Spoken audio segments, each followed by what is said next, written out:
invited dignitaries, all protocols observed, and in particular you, the students.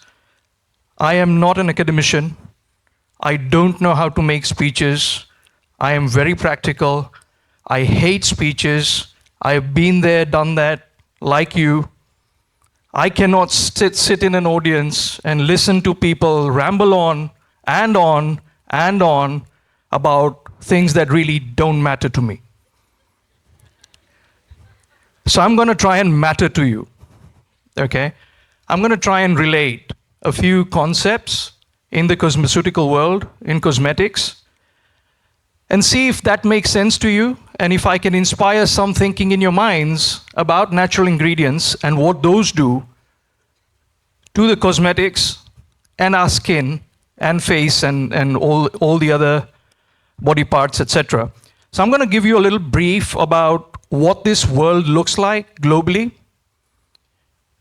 Abhishek, I think, talked about me having done something in Harvard, and I've just come from a second unit of a program called OPM, and they say something about students and learning in the executive education program, and they say practicality of academics and learning, concepts and theories, is never normal until and unless you change your thought process. In the learnings, try and understand what not to do. You get me? Does it make sense? So theories and concepts that professors teach you are things that are already there. They're known. What you need to apply in your mind is what not to apply from those theories and concepts. Only then you break the paradoxes, you break the boundaries, and you become creative, and you become innovative. Are we together? Okay, so it's not going to be 30 minutes. I know on the agenda it was 30 minutes. Where's the clicker?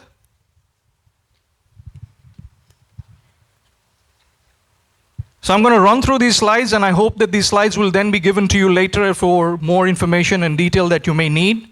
I don't expect any questions, okay? Because I don't intend to deliver any content. All right?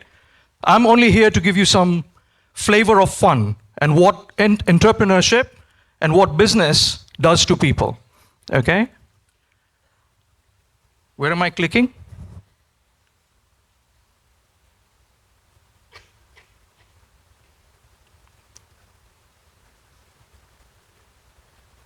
Yeah, it's worked. Okay.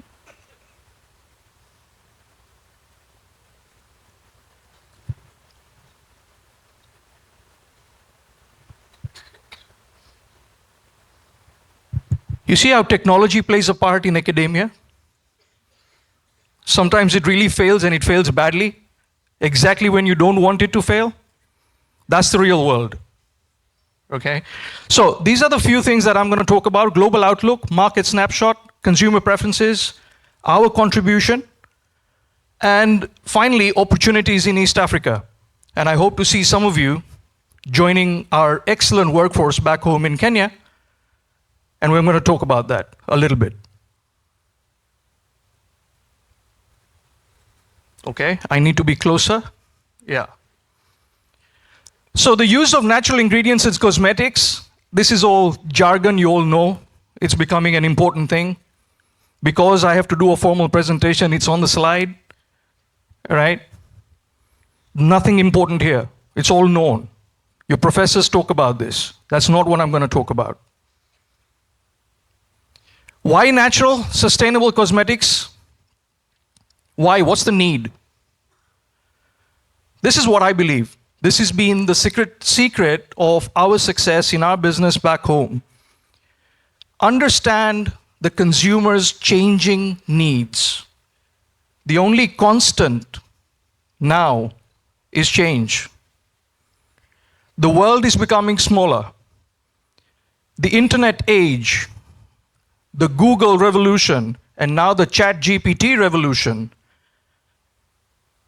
artificial intelligence, all these are tools to understand the consumer's needs The important thing is not to understand the needs of today, but to understand the needs of tomorrow. What is tomorrow? A lot of people talk about understand tomorrow. They don't define tomorrow. Okay? For me, tomorrow is the next 5 years. And that next 5 years, and you start with 5 years back, and you come back to 1 year forward from today, and you try and predict that change. Business plans, when you make them, you make business plans which will be a net negative for the first 2, maybe 3 years. Eventually they become positive. Why? Did academicians or professors tell you why? I'll tell you why.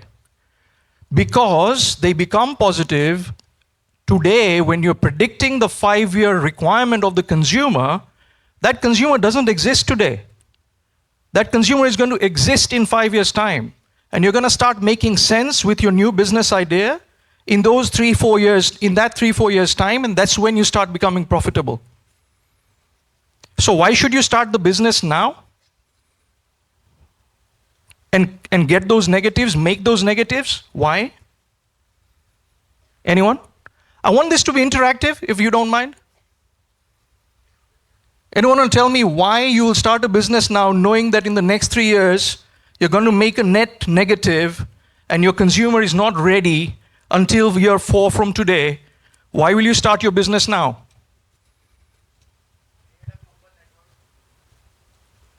No. The reason why you'll do that is because one of the most important things in business is not just the idea. The idea supported by the right structure, the people structure, the human resource structure, the right talent, the right development, the right learnings, the right research, the right technology, and finally the right product. All right? And to build that whole team with the right technology and the product and the packaging and the design and so on takes that time. So what are you getting your net negative on in the first 3 years? You're getting your net negative in the first 3 years in investing in this process. All right?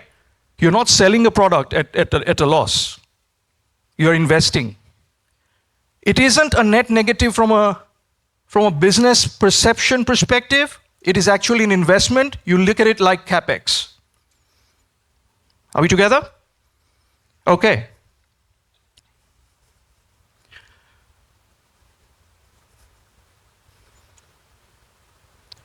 So the natural ingredients market overview, use of natural ingredients in cosmetics is a growing trend with a global market value of over $11 billion today. What's the projection in 5 years' time? The projection in 5 years' time is it is expected to be about $34 billion industry. Why is it important therefore today? Because this is the fastest growing industry in the world outside of technology, AI. All right? So when you talk about fast-moving consumer goods, value-added products, this is the fastest growing industry today. Some graphs and numbers. I understand that we are in a pharmaceutical institute here right now, right? And pharmacy students are probably very, very good with numbers. Marketing and sales students, which is my domain, are absolutely pathetic with numbers. All right? So you are at an advantage. And so you'll understand these graphs and the way they're going. So if you look at 2023,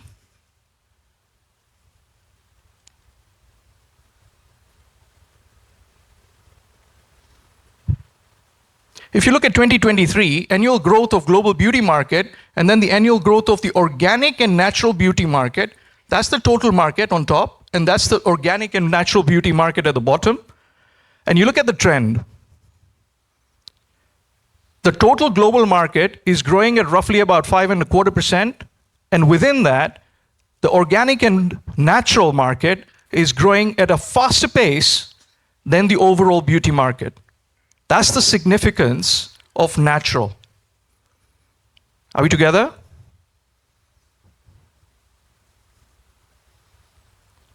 So the value of natural and organic cosmetics and personal care, 5.2% between 2018 and 2027 is an estimated $54.5 billion US dollars by 2027, 2028. I actually told you 34, my mistake, my apologies. It's actually 54.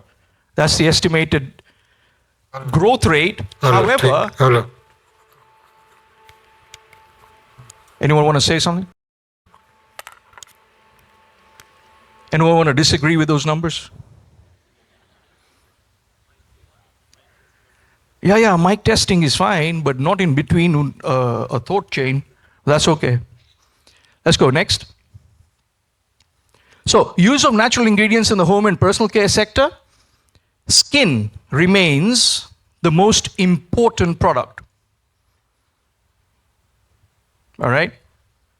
So within that growth rate at 54.5 billion, skin is approximately 60% of that, 54.5 billion. All right? The organic skincare segment is expected to witness significant growth driven by the rising demand of clean label products. NPD, who understands the concept of NPD, new product development? Is it part of your course that you do? New product development, right? Okay. So what is new product development about? What is it about? Come on, somebody. Basic concept of NPD, what is that?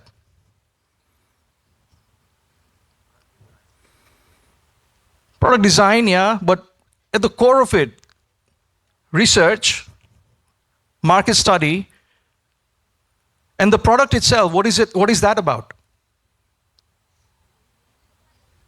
Formulations, no?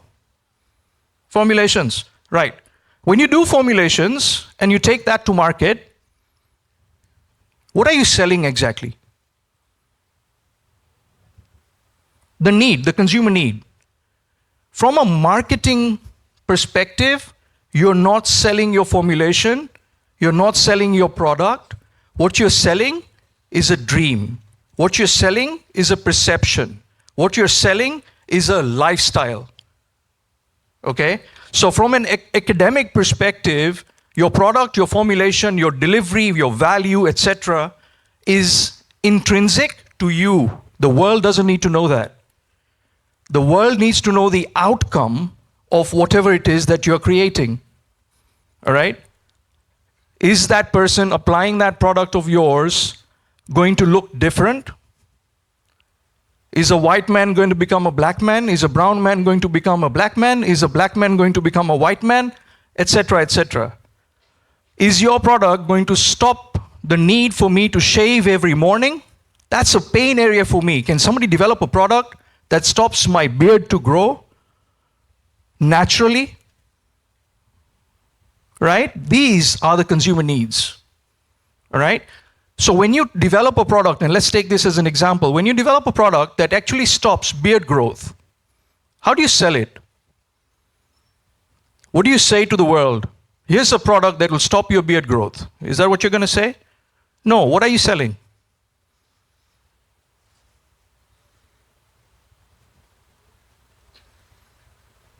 You don't have to shave. You know, shaving is a fashion statement. Some people around, and this is like the new trend. If you look at the picture that they put up of mine, do you remember that picture? I didn't have that. Why? Why did I change? I changed because of that pain area. So I have that much less surface area coverage when I do this in the morning, right? What do you sell? What are you selling? Save or shave? No. Why would somebody want to stop the beard growth? Intrinsically, that consumer doesn't want the pain to shave in the morning, but what does he want the world to feel? or perceive him to be. He's looking smarter. He's looking sharper. Right? What are you selling? You're selling a dream. You're not selling a product that stops beard growth. Your communication has to be around the physical outlook of this individual, that he or she wants to be perceived by others in the market. Are we together? And that's the difference between selling a product and selling a dream. Are we together? Good. I like this line, are we together? So, market opportunities for natural beauty and personal care products. Plenty of them. Plenty, plenty, plenty. And some of these ingredients in your academicians, courses, research, etc., you will get loads of different ingredients. All these ingredients will tell you a different story or a different outcome that it does in the product and on the human body, and so on. But the one that I'm going to really focus on is a product called tocotrienols. All right?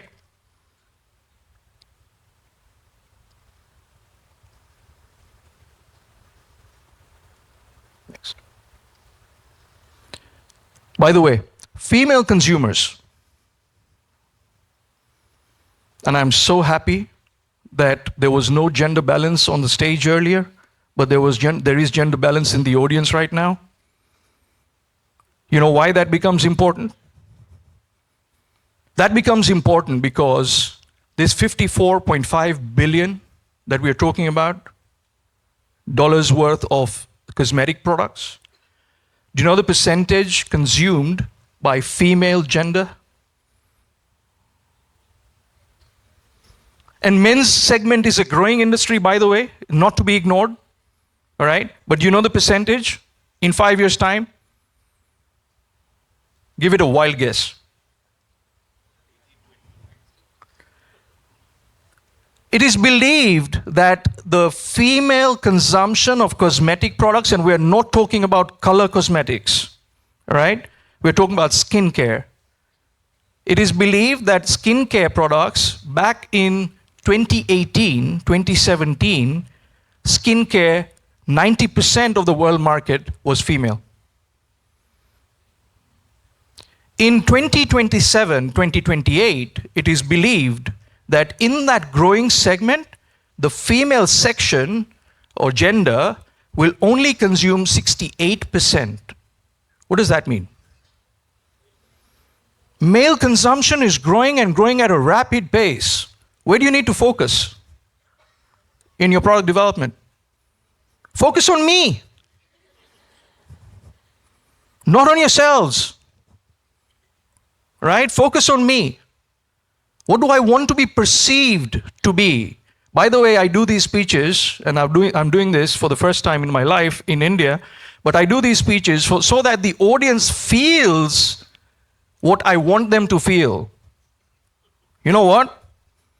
Perceptions. Right? Dreams.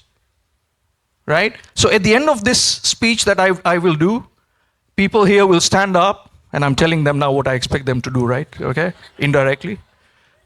People in the front row will stand up and give me a standing ovation, and you guys out there will be so inspired with the gibberish that I've just given you.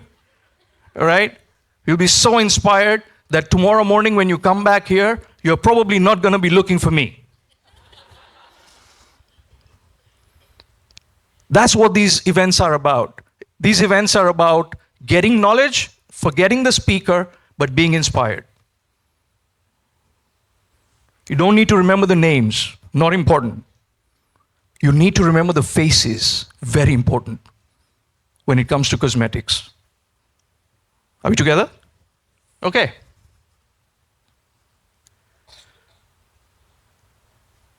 Some of the reasons, and the world talks about Gen X and Gen Z, and I'm told that in 2038, when my kid will have a kid, they will be called Gen A again. All right? 2038 will become Gen A again. What will be their needs? What do you envisage that world to be? Abhishek earlier talked about the metaverse, right? What is the metaverse? There were people with me at Harvard who were selling land on the metaverse. A Ponzi, absolute Ponzi. How do you buy land? How do you buy space in the metaverse? Have you ever bought land, house, building that is invisible? That only sits in a computer? Doesn't make sense, does it? However, the currency of the 2040s will be crypto. So, is it far-fetched to believe that we will live in virtual worlds and we will own lands and buildings in the metaverse? It's not far-fetched. That's how wild your imagination must become. All right? And unfortunately, and again I tell you, been there, done that, professors don't teach you that. I mean no offense to you, ladies and gentlemen, I'm sorry. But they don't have that capability to teach that. They are academicians, they teach theory. Right? Who do you need to speak to be able to visualize 20, 30 years ahead? Who do you need to speak to? Sorry? Oh, the answer is so obvious. You need to speak to me. You were deliberately not saying that. Because I am the only one in this room right now who can visualize 2050. Whether I'll be alive by then, I don't know. But I can tell you what I will define 2050 as and what are products that will be hitting 60 countries in the world. That's my vision 2030.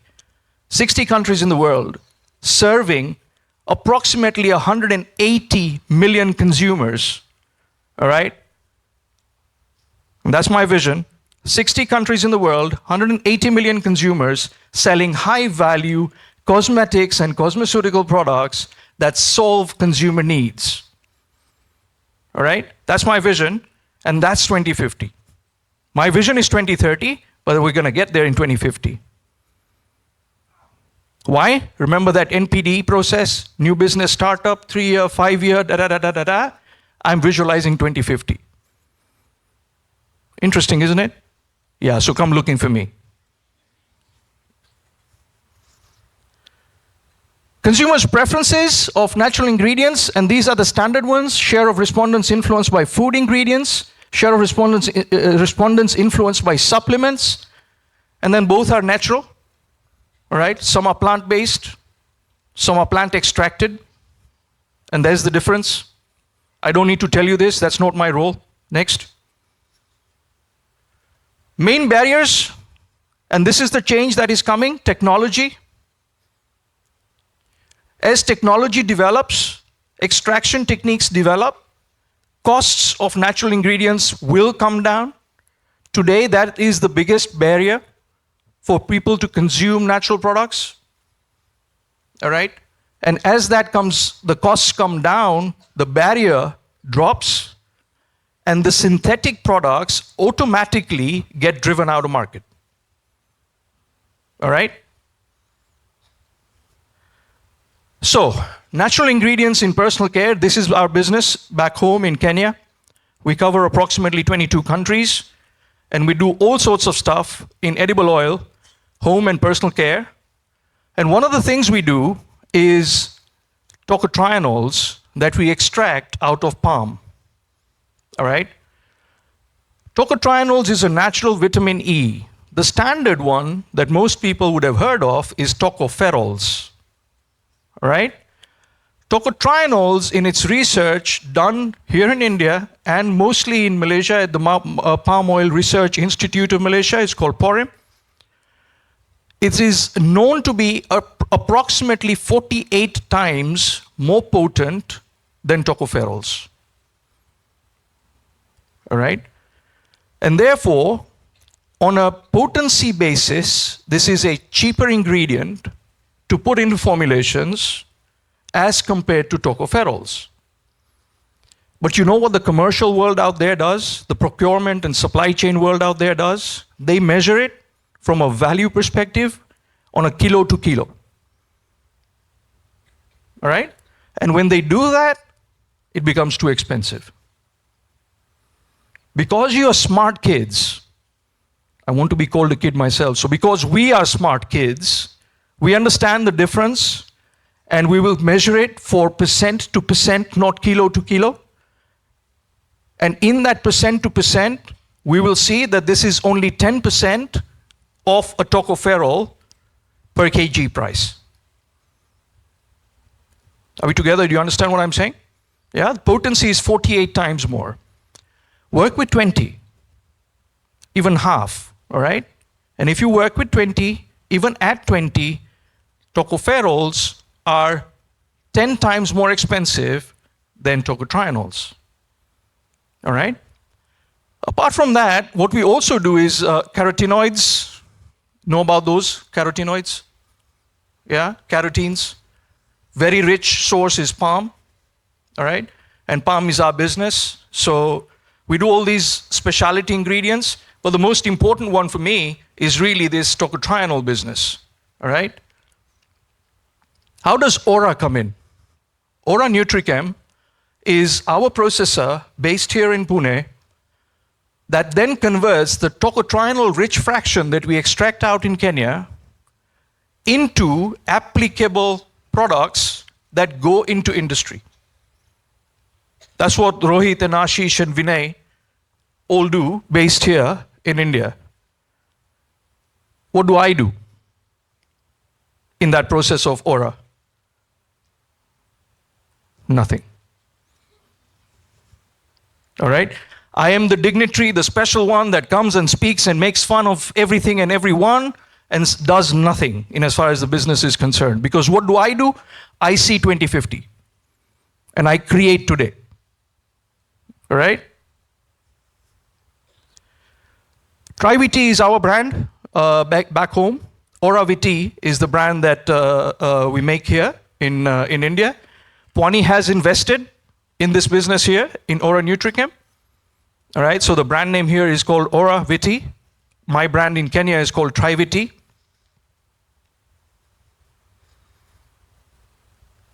Next. So the shelf life of the product, 24 months, store, cool, dry place, comes in different packaging, etc., etc. And I think, next, the opportunities in East Africa. Take pictures, guys. Take pictures, many, many of them. Float them around to those that you know. Because you know why? We're looking for talent. We're looking for you. We're looking to build products that will serve the consumer in 2030 and beyond. And you are that future.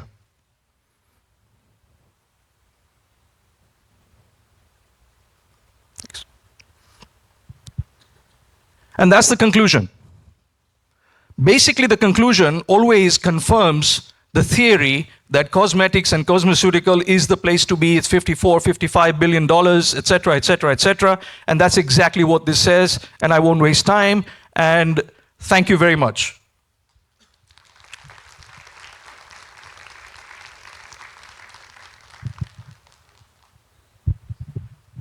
So we'll just have you over for a quick Q&A.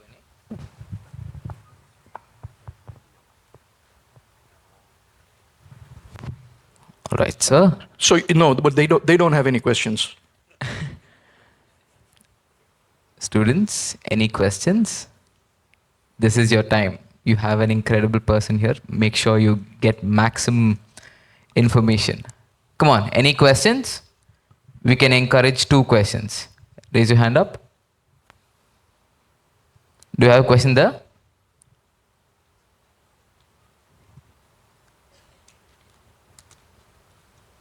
This is the You have a place where question? you, All right. This is the place Right in front. where you are supposed to have preset questions, right? And I'm supposed to have known the question, and therefore I should have prepared a response.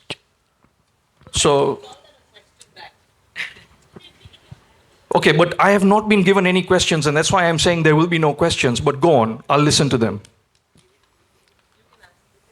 I'm Viraj. Hi, First, Viraj. So you were talking about having a business back in Kenya, and you're also having some processing plants here in Pune. So I wanted to ask you, how did you network enough in order to set up a multinational business? Good question. I would respond to that in two, maybe three different ways. Being part of membership affiliations, Young Presidents Organization, Harvard Alumni Association, various other business forums, etc., is, from a business perspective, the best way to network and create and build partnerships. How do you, that's the first part. The second part is, how do you then see who you should partner with? What's the viability? Is there a future in that partnership? And one of the mistakes people make is form JVs or partnerships without clearly defining a few rules, all right? The rules are, what's your vision? Is it a build to sell or is it a build to prosperity, all right? The second is, what is the like-mindedness? What's my life philosophy? What's my partner's life philosophy? And are we aligned? Are we talking the same language, right? The third is there an opportunity to scale whatever it is that you do, right? If it is scalable, then you want to go global. So those are some of the things you must define right at the early stage. So networking is one thing, but then finding the right people, like-minded people, having common life philosophies with clarity about whether it's build to sell or build to prosper, and then written down MOUs or shareholder agreements or whatever, starting building blocks, where you start off from and then you build from there. Does that answer your question? Yes, sir. Thank Very you. much. Thank you. So back in the 1910s, maybe 1920s, my grandfather first emigrated from Gujarat in India, and went to many places, and then eventually settled in Mombasa.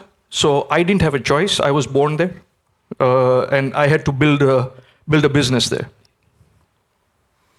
I had a question. So, if you have achieved what you envisioned maybe 20 years ago, any connections from your student life which helped you achieve this, or which you could have done something better? So hindsight is a good thing. One of the things, as I said right at the beginning of my presentation, is I've been a student and I completely understand that students, like I was, don't like sitting and listening to lectures and presentations. They want facts, they want figures, they want clarity in their minds, etc., etc. And that's what I tried to do. What did I learn in school and how much of that did I apply back in business? From my undergrad, very little. Okay? But what my undergrad taught me is how to live life, how to become street smart. All right? The concepts, the philosophies, the theories, etc., are good to know, but are not important to build a business to start with. They become, as you grow from undergrad to masters or to executive education, etc., and you build networks, that's the real learning. That's the real inspiration. That's what you will take with you as you build your vision. All right? So undergrad, it's okay, it's good. Become street smart. Even if you get a third class, it's okay. At undergrad, I'll give you my own example. I studied in London at a place called City University, where I did my system science degree program. I ended third year at a lower second class. All right? My father gave up hope. And then I went back and joined the family business. And it was a small enterprise that ran out of a small plant, etc. And we turned that from about 1,000 tons of palm oil processing a month to about 30,000 tons of palm oil processing a month today. And how did that happen? That happened with vision, with energy, with drive. And there is no replacement, guys. Be clear about this. There is no replacement for real effort and hard work. All right? And that's what this university is going to teach you. effort, and hard work. Thank you. So, students, I think all of us are normal, right? Yes or no?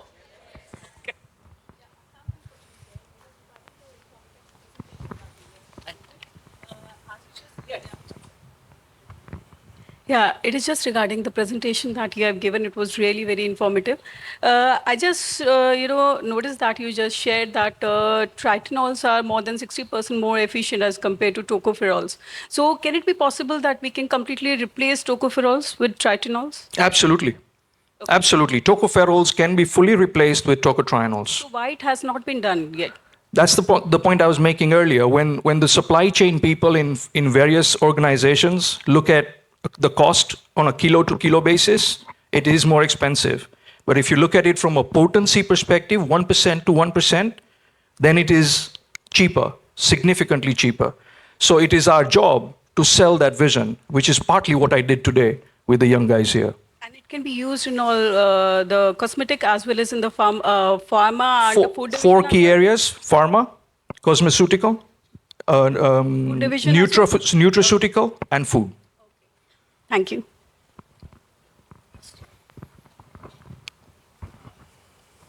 Myself, Vijay Bambulkar, as some of you know, I'm on your side. We awarded this as the best winner 2 years back, tocotrienol, to make sure that everybody uses it. I was a part of jury and I'm proud to be here.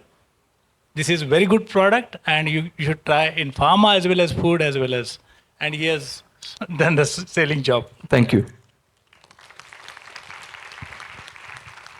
So one last question from my side, if you can entertain one. So Yes, sir. I am almost 90% into AI right now, at least my current lifestyle.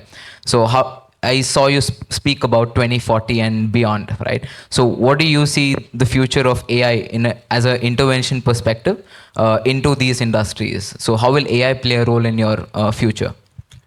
You know, the perception right now out there is that AI is going to replace jobs. My opinion, absolutely not. AI is going to make jobs easier, but jobs will never be replaced. AI will give you the ability to make the world even smaller. That internet and Google did. They made it made the world smaller, but I think AI will probably make it 10 times smaller and make the accessibility to create global corporations a lot more easier. So use it as a tool, not as the be-all, end-all. I think that's a perfect rendition. That's along the lines of what I have in mind as well. It will make more humans more creative so that we can focus on more creative tasks rather than more repetitive tasks. But sir, on that note, thank you so much for your time. I'd now like to request you to take center stage and